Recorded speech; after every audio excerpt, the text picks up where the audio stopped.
So, whose tent are you living in these days? Hey friends, it's Pastor Mike from Fellowship Church. Always enjoy connecting with you midweek. Hope you're enjoying this beautiful fall weather. Hope you know that we love you and we're praying about you. That thought for you again. Whose tent are you living in these days? Maybe you're tent campers, maybe you're not. I think I've shared before with you that my wife and I are definitely not. We've had an unfortunate experience with tent camping 35 years ago and never went back. So what's the big deal with the tent?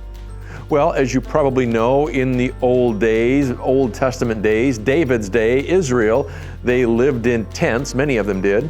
And over time, they developed this little way of saying something. If you were someone who was living a godly life, or you were pursuing a godly life, and you were trying to make sure that everything about your life was God-pleasing and high integrity, high character, all that, you were said to be dwelling in the tents of the righteous. That doesn't mean you were living in anybody's tent in specific, but it just means that that's the kind of life you were trying to lead. If your life had wandered off the path a bit, and maybe you were doing some things you shouldn't be doing, and maybe your integrity and morality was being compromised, well, they'd say, well, you know, so-and-so's dwelling in the tents of the wicked. Doesn't mean you were living there geographically speaking. It's not your address, but it's just the way they said some things. Okay, Pastor Mike, that's all nice. Why are you bringing this out now? Well, Psalm 84, it says, better is one day in your courts than 1,000 elsewhere. That was a song years ago.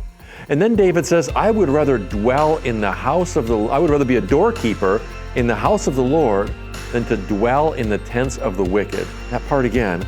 I would rather be a doorkeeper in the house of the Lord than to dwell in the tents of the wicked.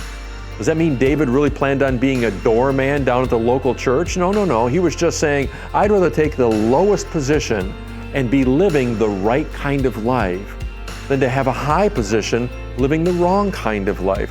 I don't want to dwell in the tents of the wicked. I want to be where I'm supposed to be. I want to live that kind of life. I want to be known for living that kind of life. I want to be a godly man, even if it means I have to accept a very low position. Well, what does that tell you about David? It says that David understood what was really important to him. He was not caught up in some of the world's understandings of success, no definition of prosperity for him. David just knew the kind of man he wanted to be. Was he perfect at it? Oh no, we all know the story of Bathsheba. But David knew what he was trying to pursue, and he wanted to live in the tents of the righteous rather than living in the tents of the wicked, even if that looked pretty good at times. Here's what that means for you and I, friends. Where are you living these days? And by that, again, I don't mean your address, your zip code, the kind of home you're in. What I'm asking is, what kind of life are you trying to lead? Because if you're trying to lead a God-pleasing life, then it would be said of you that you're dwelling in the tents of the righteous. That's the kind of life that God wants to see. That doesn't mean that everything in your life looks all prosperous according to a worldly standard, but it does mean that you're living the God life. Sometimes, friends, though, we may find ourselves drifting toward the tents of the wicked, especially if there's some advantage there for us.